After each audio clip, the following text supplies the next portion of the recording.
Hello friends, welcome to space news Tamil. இன்றைக்கி நம்ம என்ன விஷயம் பார்க்க போகிறோம்னு சொல்லி கேட்டாக்கா, இந்தியாவில் இருக்கக்கூடிய டெலஸ்கோப்ஸ் அண்ட் அப்சர்வேட்டரிஸ் பற்றி பார்க்க போகிறோம். அண்ட் அதுக்கு முன்னாடி உங்கள் எல்லாருக்குமே குடியரசு தின நல்வாழ்த்துக்கள். எல்லோரும் லீவில் தான் இருப்பீங்கன்னு நினைக்கிறேன் வீட்டில். ஸோ இந்தியாவில் இருக்கக்கூடிய டெலஸ்கோப்ஸ் அண்ட் அப்சர்வேட்டரிஸில் ஃபஸ்ட்டு நம்ம பார்க்கறது என்னென்னு கேட்டிங்கனாக்கா, ஹகார் அப்படிங்கிறத பார்க்க போகிறோம். இதுக்கு பேர் high altitude gamma ray observatory அப்படின்னு சொல்கிறாங்க. இந்த அப்சர்வேட்டரி லடாக் அப்படின்ற இடத்துல ஹான்லே அப்படின்ற பகுதியில் இருக்குது. இந்த அப்சர்வேட்டரி கிட்டத்தட்ட 7 தொலைநோக்கிகள் கொண்ட ஒரு அப்சர்வேட்டரி. கிட்டத்தட்ட 100 மீட்டர் விட்டம், அதாவது பரப்பளவில் இந்த அப்சர்வேட்டரியை அமைச்சிருக்காங்க. நடுவில் ஒரு தொலைநோக்கியும் அதை சுற்றி 6 தொலைநோக்கிகளும் கொண்ட ஒரு பேட்டர்னில் இதை அமைச்சிருப்பாங்க. அண்டு மொத்த தொலைநோக்கிகளுடைய மிரருடைய அளவு பார்த்தீங்கன்னு சொன்னாக்கா 4.4 ஸ்கொயர் மீட்டர்ஸ். இதை கண்ட்ரோல் பண்ணுறது யார் அப்படின்னு கேட்கும்போது TIFR, அதாவது Tata institute of fundamental research அப்படிங்கிற அமைப்பையும் IIA அப்படின்னு சொல்லக்கூடிய இந்தியன் இன்ஸ்டிடியூட் ஆஃப் ஆஸ்ட்ரோபிசிக்ஸ் இதை கண்ட்ரோல் பண்ணிட்டு இருக்கிறாங்க.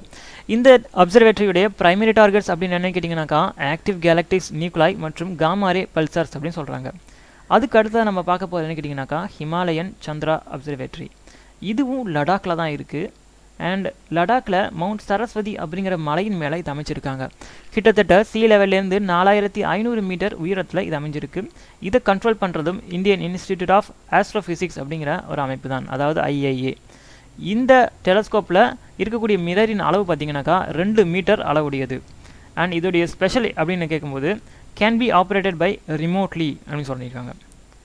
அண்ட் மூணாவதாக நம்ம பார்க்க போகிற அப்சர்வேட்டரி என்னென்னு கேட்டிங்கனாக்கா, வைனு பாபு அப்சர்வேட்டரி, வெள்ளூர், தமிழ்நாடு. ஸோ இது வந்து வெள்ளூரில் இருக்கக்கூடிய ஒரு சின்ன கிராமத்தில் வச்சுருக்காங்க. வில்லியம் பேட்ரி அப்படின்றவரால் இது 1970ஆம் ஆண்டு ஆரம்பிக்கப்பட்டது.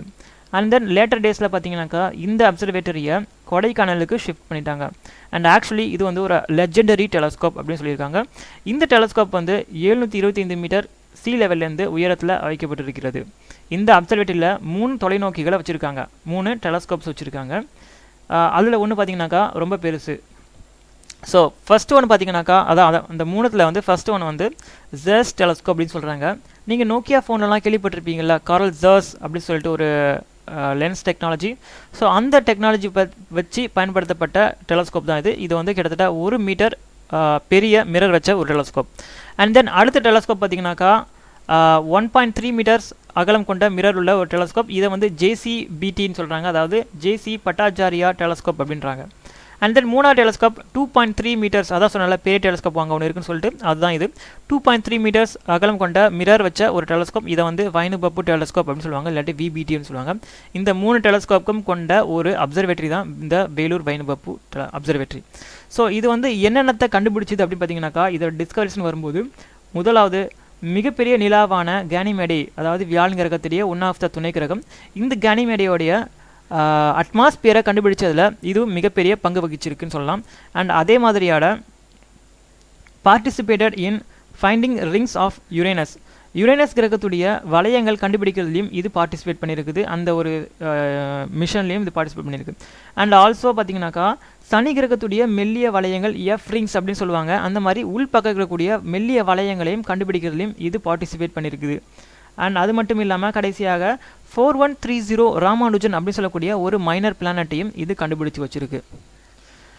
இப்போ நம்ம அடுத்த அப்சர்வேட்டரியை பார்க்கலாம். இது பேர் கிர்வாலி அப்சர்வேட்டரி. இது எங்கே இருக்குன்னு கேட்டிங்கனாக்கா, பூனே அப்படிங்கிற ஒரு இடத்துல இருக்குது. பூனேலிருந்து கிட்டத்தட்ட 80 கிலோமீட்டர் உள்ளே போனாக்கா இந்த அப்சர்வேட்டரி ஜுன்னார் அப்படின்னு சொல்ல ஒரு இடத்துல இருக்குது. சி லெவல்லேருந்து கிட்டத்தட்ட 1000 மீட்டர் உயரத்தில் வச்சுருக்காங்க. இதை கண்ட்ரோல் பண்ணுறது யாருன்னு கேட்டிங்கனாக்கா IUCAAன்னு சொல்லக்கூடிய ஒரு அமைப்பு. அதாவது நிறைய யூனிவர்சிட்டிஸ் மாதிரி சம்திங் லைக் ஒரு நிறைய இது சேர்ந்த ஒரு கூட்டமைப்பு மாதிரி இது. அண்ட் இந்த அமைப்பு தான் இதை கண்ட்ரோல் பண்ணிட்டு இருக்காங்க. இது நிறைய யூனிவர்சிட்டிஸ் சேர்ந்த கூட்டமைப்புன்னு சொல்லலாம். இது வந்து ஒரு நபர் கிடையாது. அண்ட் இந்த டெலஸ்கோப்பில் வந்து 2 மீட்டர் உயரம் கொண்ட, மீன்ஸ் 2 மீட்டர் அகலம் கொண்ட ஒரு மிரர் கண்ணாடி பயன்படுத்தி இதை யூஸ் பண்ணிட்டு இருக்கிறாங்க. அதுக்கு அடுத்து நம்ம பார்க்க போகிறோம்னு கேட்டிங்கனாக்கா, மவுண்ட் அபு இன்ஃப்ராரெட் அப்சர்வேட்டரி.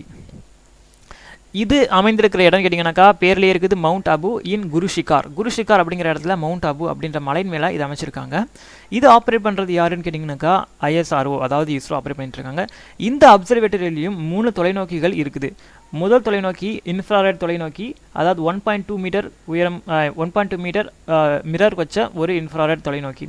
அதுக்கடுத்து பார்த்தீங்கன்னாக்கா 50 சென்டிமீட்டர் அகலம் கொண்ட ஒரு மிரர் வச்ச ஒரு சிறிய தொலைநோக்கி. இது வந்து ஸ்மால் பாடிஸ் அல்லது காமெட்ஸ்ன்னு சொல்லக்கூடிய அந்த ஒரு ஸ்பேஸ் பர்டிகுலராக பார்க்கறதுக்கு இது பயன்படுத்திட்டு வந்துட்டு இருக்காங்க.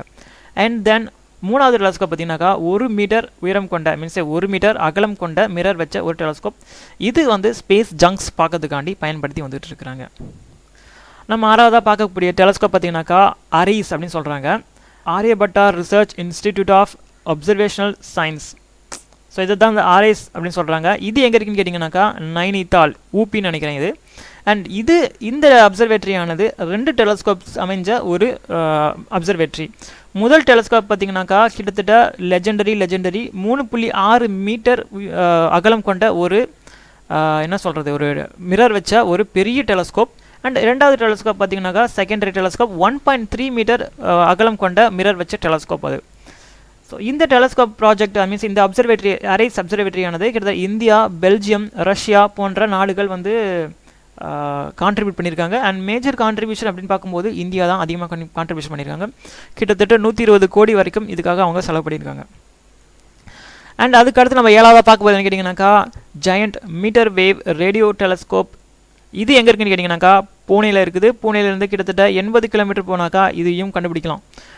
National centre for radio astrophysics அப்படின்னு சொல்லக்கூடிய ஒரு அமைப்பு தான் இதை கண்ட்ரோல் பண்ணிட்டு இருக்காங்க. அண்ட் ஆல்சோ டிஐஎஃப்ஆர், நான் முன்னாடியே ஃபர்ஸ்ட்லேயே சொல்லியிருப்பேன்னா டிஐஎஃப்ஆர் சொல்லிட்டு Tata institute of fundamental research அப்படிங்கிற 2 அமைப்பு, இந்த 2 பேரும் சேர்ந்து தான் இதை கண்ட்ரோல் பண்ணிட்டு இருக்காங்க. ஸோ இந்த ரேடியோ டெலஸ்கோப் பற்றி சொல்லும்போது 45 மீட்டர் டயாமீட்டரில் 45 மீட்டர் பரப்பளவில் 30 ரேடியோ டெலஸ்கோப்ஸ் கொண்ட ஒரு அமைப்புன்னு அப்படின்னு சொல்லியிருக்காங்க. லைனாக ரேடியோ டெலஸ்கோப்ஸாக இருக்கும். நீங்கள் ஃபோட்டோவில் பார்க்குறீங்களா அந்த மாதிரி நிறைய வச்சுருப்பாங்க இங்கே. இந்த டெலஸ்கோப் பார்த்தீங்கன்னாக்கா most sensitive radio telescopes in the world அப்படின்னு சொல்கிறாங்க. உலகத்தில் இருக்கக்கூடியலேயே மிகவும் சென்சிட்டிவான ரேடியோ டெலஸ்கோப்ஸில் இதுவும் ஒன்று. அண்ட் இதோடைய இன்ஃபர்மேஷன்ஸ் பார்த்தீங்கன்னு சொன்னாக்கா இந்த டெலஸ்கோப்பானது நாசாவுடைய சந்திரா அப்சர்வேட்டரியோட கம்பைன் பண்ணி நிறைய கண்டுபிடிப்புகளை கண்டுபிடிச்சிருக்கு. அண்ட் 8ஆவது நம்ம பார்க்க போது என்னென்னு கேட்டிங்கனாக்கா ஊட்டி ரேடியோ டெலஸ்கோப். இந்த ஊட்டி ரேடியோ டெலஸ்கோப் அப்படிங்கிறது 530 மீட்டர் லாங், அதாவது நீளம் கொண்ட ஒரு தொலைநோக்கி. அண்ட் ஆல்சோ பேரபோலிக் அப்படின்னு சொல்லக்கூடிய ஆண்டனா. இதோடைய ஆண்டனா பார்த்தீங்கன்னாக்கா கொஞ்சம் பேரபோலிக்காக இருக்கும், அதாவது யூ ஷேப்பில், தமிழில் பரவளையம் சொல்லுவாங்க, அந்த மாதிரி ஷேப்பில் இருக்கக்கூடிய ஆண்டனாஸை கொண்டது தான் இது. ஊட்டி பற்றி உங்களுக்கு தெரியும், இது ஒரு மலை பிரதேசம். அப்படிங்கிறதுனால இந்த ரேடியோ டெலஸ்கோப்ஸ் பார்த்தீங்கன்னாக்கா இயற்கையாகவே ஒரு ஸ்லோப்பில் அமைஞ்சிருச்சு. கிட்டத்தட்ட 11 டிகிரி சாய்வான ஒரு ஸ்லோப்பில் அமைஞ்சிருக்கு. இதுதான் இதோடைய மிகப்பெரிய ப்ளஸ் பாயிண்ட்னே சொல்லலாம். ஏன்னாக்கா இது இயற்கையாகவே சாய்ந்த நிலைமையில் அமைஞ்சிருக்கிறனால ஒரு ஸ்பேஸ் ஆப்ஜெக்டை மானிட்டர் பண்ண சொன்னாக்கா இந்த டெலஸ்கோப்பால் கிட்டத்தட்ட கண்டினியூஸாக 10 ஹவர்ஸ் வரைக்கும் ஒரு ஸ்பேஸ் செலஸ்டியல் ஆப்ஜெக்டை மானிட்டர் பண்ண முடியும். ஸோ மீனிங் இதோடைய ப்ளஸ் பாயிண்ட் பார்த்தீங்கன்னாக்கா அதோடைய அமைஞ்ச இடம் தான் ஊட்டி தான் இது. ஏன்னா ஏற்கனவே வந்து அதோடைய பிளேஸ்மெண்ட்டே பார்த்தீங்கன்னாக்கா ஸ்லோப்லேயே வந்துருச்சு. அண்ட் 9ஆவது நம்ம பார்க்க போகிறது என்னென்னு கேட்டிங்கனாக்கா Kodaikanal solar observatory Tamil Nadu. Kodaikanal solar observatory. So இது வந்து யார் மெயின்டைன் பண்ணுறாங்க அப்படின்னு கேட்டிங்கனாக்கா ஐஐஏன்னு சொல்லக்கூடிய இந்தியன் இன்ஸ்டிடியூட் ஆஃப் ஆஸ்ட்ரோஃபிசிக்ஸ் அப்படின்னு சொல்லக்கூடிய அமைப்பு தான் மெயின்டைன் பண்ணிகிட்டு இருக்காங்க. அண்ட் இதில் 4 தொலைநோக்கிகள் கொண்ட ஒரு அப்சர்வேட்டரி. அண்ட் இந்த அப்சர்வேட்டரி தான் கிட்டத்தட்ட வந்து பார்த்தீங்கன்னாக்கா ஓல்டஸ்ட் அப்சர்வேட்டரி அப்படின்னு சொல்கிறாங்க. கிட்டத்தட்ட 100 வருடங்களுக்கு பழமையான அப்சர்வேட்டரியாக இது கருதப்படுகிறது. உலகத்திலே ரொம்ப பழமையான அப்சர்வேட்டரி அப்படின்னாக்கா இதுதான் அது சோலார் அப்சர்வேட்டரி. அண்ட் 10ஆவதாக பார்க்க போகிறது என்னென்னு கேட்டிங்கனாக்கா இது வந்து பூமியில் இல்லை, அதாவது இந்தியாவில் இல்லை, இது வந்து விண்வெளியில் இருக்குது. இது பேர் இந்த ஆஸ்ட்ரோசாட். ஸோ இதை லொக்கேட்டட் இன் ஸ்பேஸ். அண்ட் இது அனுப்புனது யாருன்னு கேட்டிங்கனாக்கா இஸ்ரோ தான். இஸ்ரோவுடைய ஃபர்ஸ்ட், அதாவது இந்தியாவுடைய ஃபர்ஸ்ட்டு ஸ்பேஸ் டெலஸ்கோப் அப்படின்னாக்கா ஆஸ்ட்ரோசாட். இதில் என்ன ஸ்பெஷல் அப்படின்னு கேட்டிங்கனாக்கா மோஸ்ட் யூனிக் ஸ்பேஸ் டெலஸ்கோப் அப்படின்னு சொல்லலாம் இதை. ஏன்னாக்கா ஸோ இதால் யூவின்னு சொல்லக்கூடிய அல்ட்ரா வயலட் அந்த வேவ் லென்த்லையும், அண்ட் எக்ஸ்ரேன்னு சொல்லக்கூடிய அந்த வேவ் லென்த்லையும், ஆப்டிக்கல் வேவ் லென்த்லையும், அண்ட் ஐஆர்னு சொல்லக்கூடிய இன்ஃப்ராரெட் வேவ் லென்த், ஸோ எல்லா வேவ் லென்த்லையும் இதால் வந்து அப்சர்வ் பண்ண முடியும். அண்ட் இன்னொரு ஸ்பெஷல் என்னென்னு கேட்டிங்கனாக்கா இந்த எல்லா வேவ் லென்த்லையும் சைமல்டேனியஸாக அதை வந்து அப்சர்வ் பண்ண முடியும். அது மீன்ஸே ஒரே டைமில் எல்லாத்தையும் அதை வந்து அப்சர்வ் பண்ண முடியும். இதுதான் வந்து ரொம்பவும் யூனிக்கான ஒரு என்ன சொல்கிறது ஒரு யூனிக் ஸ்பேஸ் டெலஸ்கோப் அப்படின்னாக்கா நான் இதை தான் சொல்வேன். அண்ட் எனக்கு ரொம்ப பிடிச்ச ஸ்பேஸ் டெலஸ்கோப்னாக்கா கண்டிப்பாக அது இதுவாக தான் இருக்கும். அண்ட் கிட்டத்தட்ட வந்து ஒவ்வொரு நாளுக்கும் கிட்டத்தட்ட 420 GB டேட்டா வரைக்கும் அதுலேருந்து அவங்க டவுன்லோட் பண்ணிட்டு இருக்கிறாங்க. கலெக்ட் பண்ணுது, அவரோட டேட்டா கலெக்ட் பண்ணிகிட்டு இருக்குது. அண்ட் அதே மாதிரியான இதோடைய இன்னொரு வெர்ஷன், அதாவது ஆஸ்ட்ரோசாட் 2 அப்படின்னு சொல்லக்கூடிய ஒரு வெர்ஷன் ஆஃப் த என்ன சொல்கிறது ஆஸ்ட்ரோசாட் 2ன்னு சொல்லக்கூடிய ஸ்பேஸ் டெலஸ்கோப் 2020 அனுப்பத்துக்கு திட்டமிட்டு கொண்டு இருக்கிறார்கள். ஓகேங்களா?